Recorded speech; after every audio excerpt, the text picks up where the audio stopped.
Just to the northeast of Opelousas, a small city in central Louisiana, lies Swayze Lake. This serene body of water is known as a quiet getaway where locals fish, boat, and spend time with their loved ones. It's a place to spend a quiet day enjoying the sights and sounds of the bayou. In August of 1912, Leslie and Percy Dunbar planned a fun weekend at the lake with their 4-year-old son, Bobby. What was supposed to be a fun getaway quickly turned into a tragedy when little Bobby disappeared. This is the Plague Files, and I am your host. You can call me Doc Finch.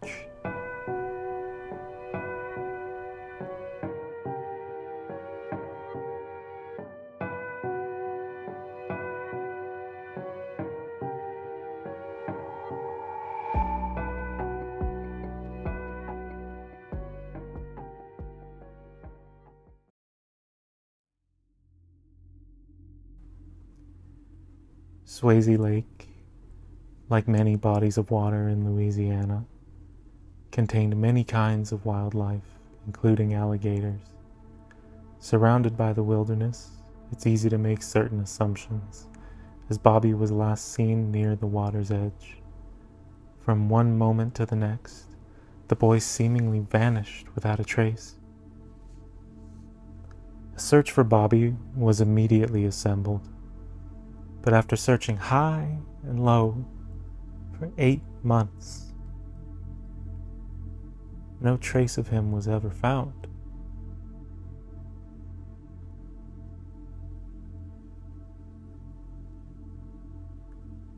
William Cantwell Walters was an itinerant handyman.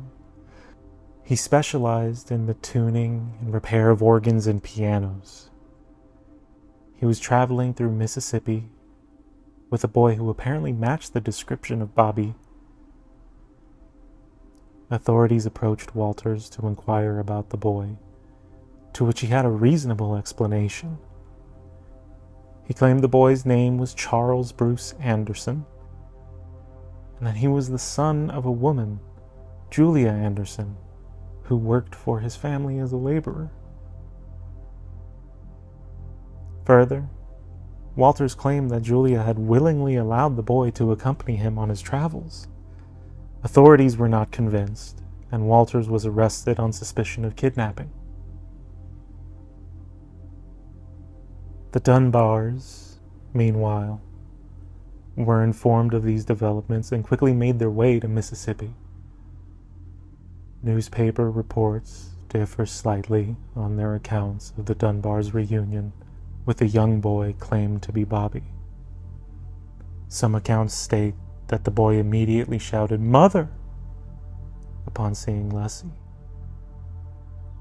Others claim Leslie was at first unsure if he truly was her son. However, after bathing the boy and identifying familiar moles and scars, Leslie was convinced of his identity. They truly had found her baby boy. The Dunbar family returned to Opelousas to a parade, an endless celebration.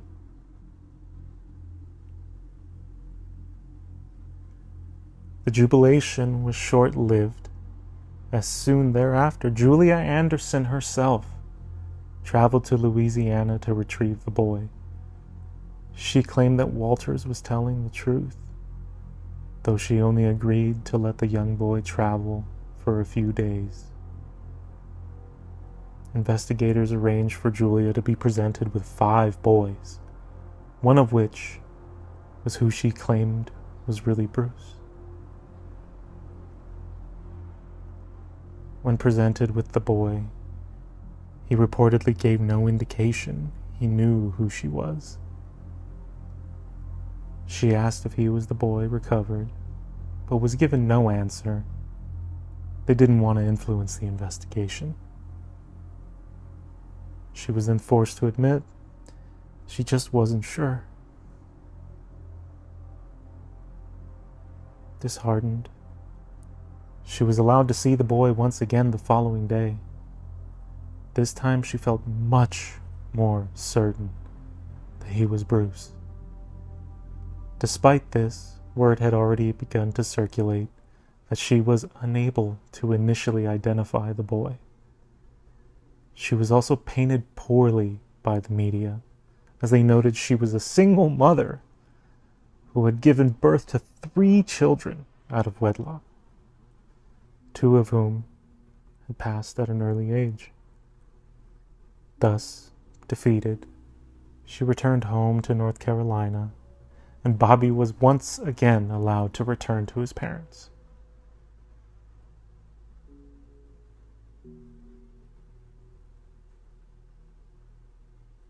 The story wasn't done with Julia. She would later return to testify to the innocence of William Walters, once again claiming the boy was not who the world believed him to be. Along with her testimony came that of residents of Poplarville, Mississippi. Those in the community claimed to have come in regular contact with Walters and the boy, and had come to be well known. Moreover, these encounters were claimed to have taken place before the disappearance of Bobby Dunbar. But despite this compelling testimony, the court found Walters guilty, and he was subsequently convicted of kidnapping.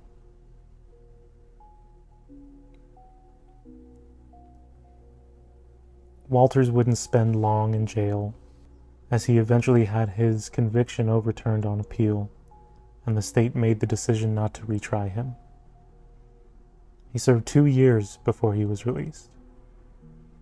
He would go on to live the rest of his days swearing he did nothing wrong, that he was falsely accused and was always an innocent man. Julia Anderson would eventually relocate to Poplarville, where the community welcomed her with open arms. There she lived a happy and fulfilling life. She would marry, have another 7 children, and be known in Poplarville as a dependable nurse and midwife. She nonetheless often spoke of the son she believed was stolen from her. She died on February 1st, 1940, and is interred at Fords Creek Cemetery in Poplarville. Bobby Dunbar would also live a happy life, growing up and having a family of his own.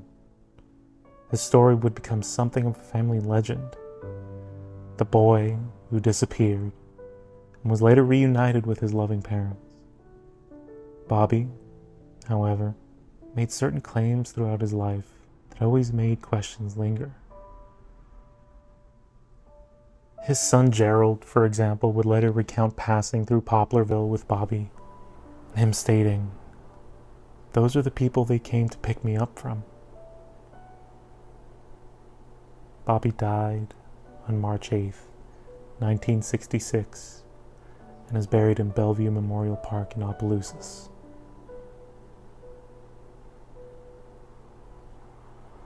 Decades later, one of Bobby's granddaughters, Margaret, began an investigation of her own. Doubts had always lingered in the Dunbar family, and she was determined to prove that he truly was the lost child. She pored over newspaper articles, interviewed the children of Julia Anderson, and examined courtroom notes and evidence. All of this evidence eventually made her doubt the official account of what happened to her grandfather.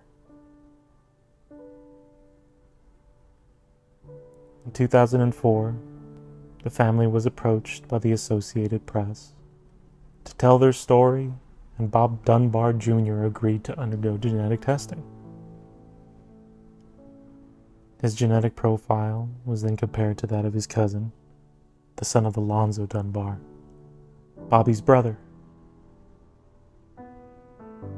The results were conclusive and showed that Bobby was not related by blood to the Dunbars, Julia Anderson claims that she had always been telling the truth. That Bobby was really her son Bruce. That she allowed him to travel with Walters, and that Walters was innocent of kidnapping. She claimed that Bruce really was taken from her care and given over to the Dunbars.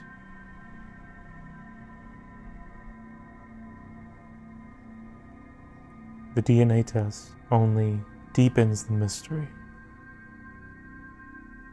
The whereabouts of Bobby Dunbar remain unknown.